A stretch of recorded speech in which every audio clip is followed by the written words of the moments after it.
Welcome to every one. என்னுடைய first video எல்லாரும் பார்த்து லைக் பண்ணீங்க, எல்லாத்துக்கும் நன்றி. ஸோ இந்த வீடியோவில் அந்த டிங்கர் கேடை யூஸ் பண்ணி நெக்ஸ்ட் என்ன ஆப்ஷன்ஸ் இருக்குது அப்படின்னு பார்க்கலாம். ஸோ எல்லாத்துக்கும் ஃபஸ்ட்டு டிங்கர் கேடில் என்னென்ன ஆப்ஷன்ஸ் இருக்குது, ஃபஸ்ட் எப்படி டிசைன் பண்ணலாம், 3D டிசைன் பண்ணலாம் அப்படிங்கிறது எல்லாத்துக்கும் புரிஞ்சிருக்குன்னு நினைக்கிறேன். ஸோ இன்னைக்கு டிங்கர் கேட் டிசைன் போகிறதுக்கு முன்னாடி இன்னொரு ஆப்ஷன்ஸ் இருக்குது, வேற என்ன ஆப்ஷன்ஸ் இருக்குன்னு நம்ம பார்க்கலாம். அது வந்து சர்க்கியூட்ஸ். ஸோ சர்க்கியூட்ஸ்லாம் என்ன அப்படின்னு நம்ம பார்த்தோம் அப்படின்னா, நம்ம எல்லாரும் பேசிக்காக தெரிஞ்ச மாதிரி ஒரு எலக்ட்ரிக்கல் சர்க்கியூட், எலக்ட்ரானிக் சர்க்கியூட், இதுதான் சர்க்கியூட்ஸ் நமக்கு தெரியும். இது எல்லாமே இன்ஜினியரிங் பசங்களுக்கு தான் சொல்லிக் கொடுப்பாங்க. ஆனால் இப்போ உள்ள சூழ்நிலை எல்லாமே ஸ்கூல் பசங்களுக்கே சொல்லிக் கொடுக்குறாங்க. ஸோ எல்லாருக்கும் தெரிஞ்ச மாதிரி எல்லாரும் பசங்களை ரோபோட்டிக்ஸ் கிளாஸில் சேர்த்து விட்டுருவீங்க. அதே மாதிரி இன்னும் சென்னை, பெங்களூர், ஃபாரின்லாம் ப்ரைவேட் ஸ்கூலில் ஸ்டெம் லேர்னிங் அப்படிங்கிறது ரொம்ப கொண்டு வராங்க. ஸோ ஸ்டெம் லேர்னிங் அப்படின்னா என்னன்னா, science, technology, engineering and mathematics. So எல்லாருமே கம்பைன் பண்ணி ஒரு டீச்சிங் தான் ஸ்டெம் லேர்னிங்.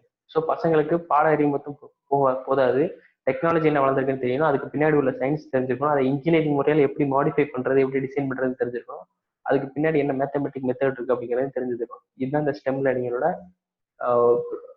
லேர்னிங்கோட டேக்லைன். ஸோ இந்த ஸ்டெம் லேர்னிங் மூலமா எல்லாரும் என்ன சொல்றாங்க, ஸ்டெம் லேர்னிங்னாலும் ரோபோட்டிக்ஸ்னாலும் பசங்களுக்கு ஃபர்ஸ்ட் எடுத்தோடனே அவங்க ஆர்டினோ அப்படிங்கிறத சொல்லி கொடுப்பாங்க. ஆர்டினோ யூஸ் பண்ணி எப்படி சர்க்கியூட் கிரியேட் பண்ணுறது, எப்படி ஒரு சர்க்கியூட் கம்ப்ளீட் பண்ணுறது அப்படிங்கிறத அவங்க சொல்லிக் கொடுப்பாங்க. ஸோ ஃபர்ஸ்ட் இந்த சர்க்கியூட் வந்தோம்னா, ஃபர்ஸ்ட் நம்ம இங்கே கிரியேட் நியூ சர்க்கியூட் கொடுக்கணும்.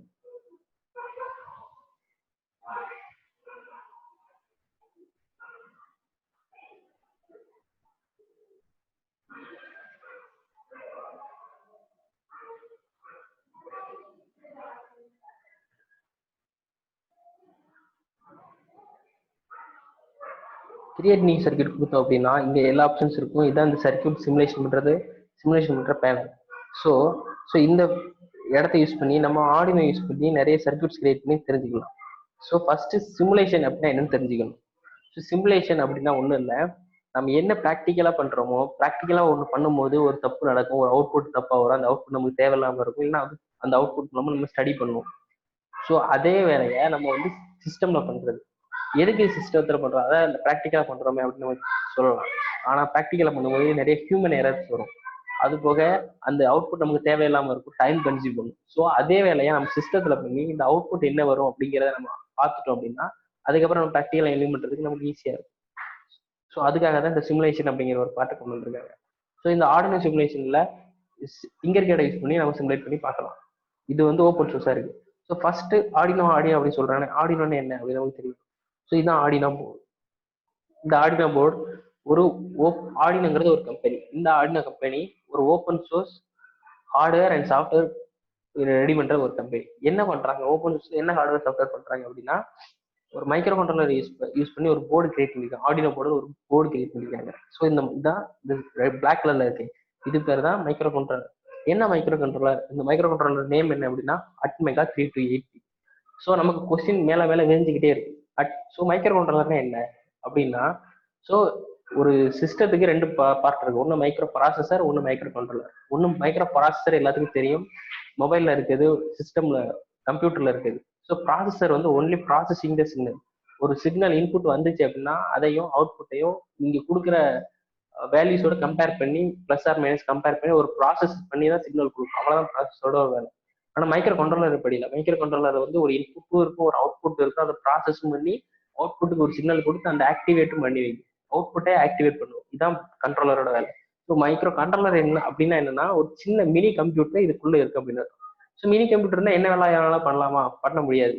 இதுல லிமிடெட் ஆப்ஷன்ஸ் இருக்கு, அந்த ஆப்ஷன்ஸ் மட்டும் தான் நம்ம பண்ண முடியும். அதுதான் மைக்ரோ கண்ட்ரோலரோட ஸ்பெஷாலிட்டி. ஓகேவா? ஸோ எல்லா இடத்துக்கும் நம்ம சிஸ்டத்தை பெரிய பெரிய கம்ப்யூட்டர் கொண்டு போக முடியாது.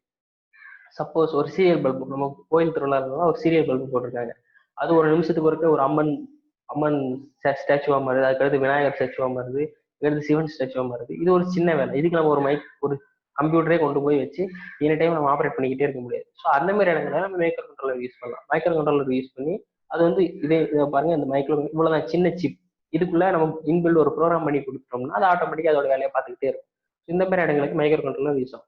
ஸோ இந்த micro controller lot of micro controller இருக்கு. இந்த ஆர்டினோ போர்ட்ல என்ன மைக்ரோ கண்ட்ரோலர் யூஸ் பண்ணிருக்காங்க அப்படின்னா அட்மெகா 3280 ஆல்ரெடி நான் சொல்லியிருக்கேன். ஸோ இது ஆர்டினோ போர்டு அப்படின்னா என்ன அப்படின்னா தான் ஃபர்ஸ்ட் தான் ஆர்டினோ போர்டு டிசைன். இப்போ நீங்க ப்ராக்டிக்கலா நீங்க ஒரு எலக்ட்ரானிக் ஷாப்ல போய் வாங்கினாலுமே இப்பதான் இருக்கும். ஒரு 400 to 500 ரேஞ்சுக்குள்ள இருக்கும். ஸோ இந்த ஆர்டினோ போர்டில் என்னென்ன ஆப்ஷன்ஸ் இருக்குன்னு நம்ம பார்க்கலாம். ஃபர்ஸ்ட் இங்கே 0 to 13 14 டிஜிட்டல் பின்ஸ் இருக்கு. இந்த side A0 to A5 analogue pins இருக்கு, 6 அனலாக் பின்ஸ் இருக்கு. இது ஃபுல்லா பவர் பின்ஸ். அதுக்கப்புறம் இது வந்து USB போர்ட், இது வந்து பவர் போர்ட். இந்த ஆப்ஷன்ஸ்லாம் இருக்கு. ஸோ அனலாக் டிஜிட்டல் பின்ஸ் தான் என்ன, எதுக்கு இவன் டிஜிட்டல் பின்ஸ்னு சொல்றான் அப்படின்னா, டிஜிட்டல் அப்படின்னா ஒன்றும் இல்லை, நம்ம யூஸ் பண்ற எல்லாமே ஆன் அண்ட் ஆஃப் கண்டிஷன்ல தான் அது பேர் டிஜிட்டல். ஸ்விட்ச் ஆன் ஆஃப் அது வந்து டிஜிட்டல் கண்டிஷன். அனலாக் அப்படின்னா ஒரு டெம்பரேச்சர் இருக்கு அப்படின்னா அதோட வேல்யூ வந்து ஆன் ஆஃப் கண்டிஷன்ல நம்ம சொல்ல முடியாது. டெம்பரேச்சர் இந்த செகண்ட் எவ்வளவு இருந்துச்சு, நெக்ஸ்ட் மினிட்டுக்கு எவ்வளவு இருக்கு, பிஃபோர் மினிட் எவ்வளவு இருக்கு. சப்போஸ் 30 டிகிரில இருந்து 32 டிகிரியா இருக்கும், இல்லைன்னா 28 டிகிரியா இருக்கும். இதுதான் அனலாக். வேரிங் சிக்னல் வந்து வேரி ஆகிட்டே இருக்கு, அதோட வேல்யூஸ் வந்து வேரி ஆகிட்டே இருந்தா அது வந்து அனலாக். வேல்யூ வந்து வேரி ஆகாம ஒன்னு ஆனு இல்லைன்னா ஆஃப் அந்த மாதிரி கண்டிஷன்ல இருந்தா அது வந்து டிஜிட்டல். எல்லாத்துக்கும் புரிஞ்சிருக்குன்னு நினைக்கிறேன். அப்புறம் USB போர்ட், இது என்ன அப்படின்னா, நீங்க ஆர்டினோ போர்ட் ரியல் டைமா வாங்கினீங்கன்னா ஒரு ப்ரோக்ராம் பண்ணணும். எப்படி ப்ரோக்ராம் பண்ணி கம்ப்யூட்டர் தான் ப்ரோக்ராம். ஸோ அப்போ கம்ப்யூட்டருக்கும் ஆர்டினோக்கும் ஒரு கனெக்ஷன் வேணும். அந்த கனெக்டிவிட்டி கிரியேட் பண்ணுறது தான் இது USB போர்ட். இது வந்து பவர் போர்ட். ஸோ எப்போ நீங்க USB போர்ட் கனெக்ட் பண்ணாலும் கம்ப்யூட்டர்ல இருந்து பவர் வந்து ஆர்டினோ போர்டுக்கு போயிடும். அப்புறம் நீங்க USB போர்ட்டை ரிமூவ் பண்ணிட்டீங்கன்னா அதுக்கு பவர் எப்படி நம்ம கொடுக்கலாம், அதுக்கு தான் இந்த பவர் போர்ட் யூஸ் பண்றது. ஸோ நம்ம டைரக்டா ஒரு 9 வோல்ட் பேட்டரி வாங்கி டேரக்டா இதில் கனெக்ட் பண்ணிக்கலாம். கனெக்ட் பண்ணி இதுக்கு ஆர்டினோ போர்டுக்கு நம்ம பவர் கொடுத்துக்கலாம்.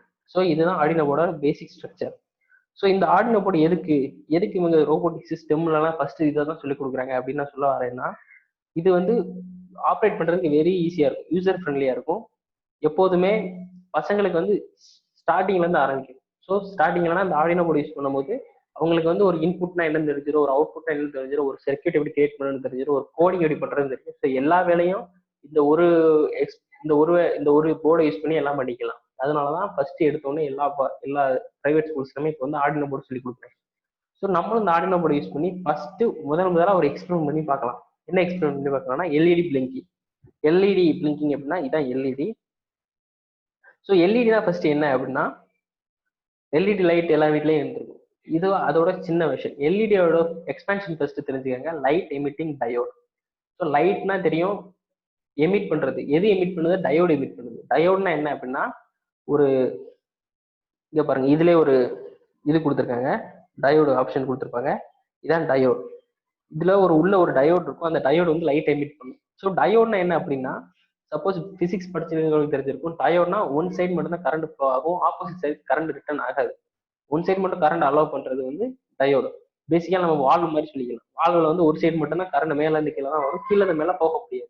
அந்த மாதிரி தான் இந்த டயோட். ஸோ அதை யூஸ் பண்ணி ஒரு எல்இடி, அதை யூஸ் பண்ணி லைட் எப்படி எமிட் பண்றது ஒரு சிஸ்டம் கிரியேட் பண்ணியிருக்காங்க, ஒரு சின்ன பல்ப் கிரியேட் பண்ணியிருக்காங்க. அது பேர் தான் எல்இடி. ஸோ இந்த எல்இடியை நம்ம எப்படி பிளிங்க் பண்ண வைக்கலாம் அப்படின்னு பார்க்கலாம். ஸோ எல்இடி யூஸ் பண்ணி பிளிங்க் பண்ண வைக்கிறதுக்கு ஆர்டினோ போர்டு தான் தேவையா அப்படின்னு கேட்டா இல்ல. அப்ப என்ன செய்யலாம், பேட்டரி வந்து டைரக்டா நம்ம பவர் கொடுத்துக்கலாம். ஸோ இங்க பாருங்க, பேட்டரியா இருந்தாலும் எல்இடியா இருந்தாலும் எந்த ஒரு எலக்ட்ரானிக் காம்பனண்டா இருந்தாலும் ரெண்டு சுவிட்ச் நமக்கு கண்டிப்பா வேணும். ஒன்று வந்து பாசிட்டிவ், ஒன்று வந்து நெகட்டிவ். இது ரெண்டும் க்ளோஸ் ஆகி கம்பைன் பண்ணா தான் நமக்கு வந்து ஒரு அவுட்புட் கிடைக்கும்.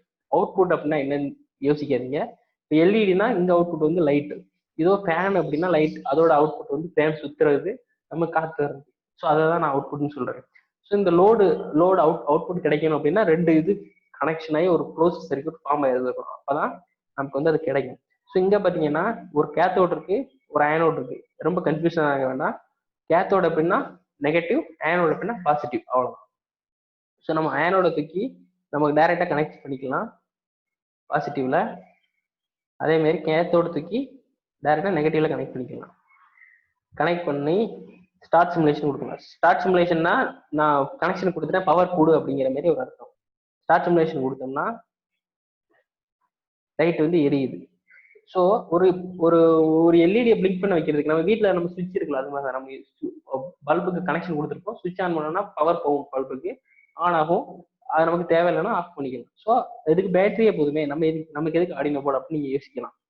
ஸோ ஆர்டினோ அப்படிங்கிறது எவ்வளோ டைம் நீ பவர் ஆன் பண்ணணும், எவ்வளோ டைம் நீ பவர் ஆஃப் பண்ணணும், எந்தெந்த டைத்துல ஆன் பண்ணணும், எந்தெந்த டைத்துல ஆஃப் பண்ணணுங்கிற ஒரு கண்ட்ரோலிங் பர்பஸ்க்காக தான் இந்த ஆர்டினோ போர்டு யூஸ் பண்றோம். கண்ட்ரோல்னா நான் ஆல்ரெடி சொன்ன மாதிரி பிரெயின். நம்ம இந்த பிரெயினுக்கு ஒரு இன்புட், ஒரு இன்ஸ்ட்ரக்ஷன் கொடுத்துட்டோம் அப்படின்னா அது ஆட்டோமேட்டிக்கா ஒர்க் ஆக ஆரம்பிச்சு. ஒரு சாம்பிளுக்கு இந்த ஒரு ஃபர்ஸ்ட் எக்ஸ்பெரிமெண்டா நீங்க நம்ம எல்இடி எக்ஸ்பெரிமெண்ட் பார்க்கலாம். ஃபர்ஸ்ட் கேத்தோட்ல இருந்து நீங்க ஃபர்ஸ்ட் இதை கிளிக் பண்ணீங்க, கிளிக் பண்ணி ட்ராக் பண்ணீங்கன்னா அந்த ஒயர் ஆட்டோமேட்டிக்கா வரும். கனெக்ஷன், இந்த wire means connection. So ground, ஜிஎன்டினா கிரவுண்ட். ஆல்ரெடி நான் சொன்ன மாதிரி ஒன்று பாசிட்டிவ் ஒன்று நெகட்டிவ். ஆர்டினோ போர்டில் நெகட்டிவ் அப்படிங்கிறது வந்து ஜிஎன்டின்னு கொடுத்துருப்பாங்க. ஜிஎன்டினா கிரவுண்ட். பாசிட்டிவ் அப்படின்னா டிஜிட்டல் பின்ஸ் நம்ம கனெக்ட் பண்ணணும். ஏன்னா இது வந்து ஆன் அண்ட் ஆஃப் கண்டிஷன், இதோட சிக்னல் வந்து ஏரி ஆகாது, அதனால நம்ம டிஜிட்டல் பின்ல கனெக்ட் பண்றோம். ஸோ இந்த கனெக்ட் பண்ணியாச்சு.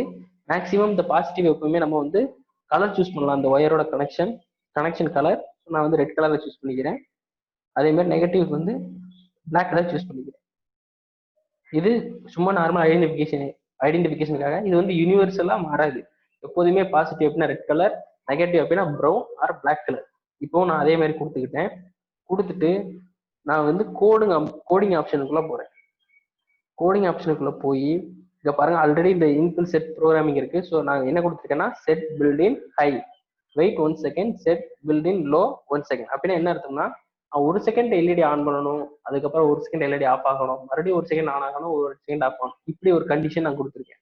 ஸோ இப்போ நான் ஸ்டார்ட் சிமுலேஷன் கொடுத்தோம்னா இங்க பாருங்க, 1 செகண்ட் எல்இடி ஆன் ஆகுது, ஆஃப் ஆகுது, 1 செகண்ட் எல்இடி ஆன் ஆகுது, ஆஃப் ஆகுது. ஸோ இப்போ நீங்க இதை ஸ்டாப் பண்ணணும் அப்படின்னா ஸ்டாப் சிமுலேஷன் கொடுத்துக்கலாம், கோடிங்கை ரிமூவ் பண்ணிக்கலாம். ஸோ இதுதான் பேசிக் பர்பஸ் ஆஃப் ஆர்டினோ போர்டு. நமக்கு வந்து 1000 செகண்ட்ஸ் ஆன் ஆகணும், 1000 செகண்ட்ஸ் ஆஃப் ஆகணும், இல்லை நமக்கு ஏதாவது ஒரு இன்புட், நம்ம ஏதாவது ஒரு சென்சார் யூஸ் பண்ணி ஏதாவது சென்ஸ் ஆகும்போது மட்டும் லைட் ஆன் ஆகணும், ஆஃப் ஆகணும் அப்படிங்கிற மாதிரி கண்டிஷனுக்கு இந்த மாதிரி நம்ம ஆர்டினோ போர்டு யூஸ் பண்ணிக்கலாம். நீங்க ஸ்டெப் ப்ரோக்ராமோ ரோபோட்டிக்கோ எதா இருந்தாலும் ஃபர்ஸ்ட் நீங்க வந்து ஆர்டினோ போர்டு தான் லேர்ன் பண்ணிக்கணும். இப்போ வந்து இன்ஜினியரிங் காலேஜஸ் எல்லாமே ஆர்டினோ போர்டு லேர்ன் பண்ணிக்கிட்டு இருக்காங்க. அது ஆஸ் யூஷுவல். பட் ஸ்கூல் பசங்களும் இப்போ லேர்ன் பண்ணிக்கிட்டு இருக்காங்க. அதான் ரொம்ப அட்வான்ஸ். ஸோ நம்மளும் இதை கற்றுக்கிட்டு நெக்ஸ்ட் லெவலுக்கு போகணும். எல்லாத்துக்கும் தேங்க்யூ. ஏதாச்சும் கமெண்ட்ஸ் இருந்தால் நீங்கள், ஏதாச்சும் என்னுடைய வீடியோவில் ஏதாவது ஃபால்ட் இருந்தால் நீங்கள் கமெண்ட்ஸில் சொல்லுங்கள். தேங்க்யூ.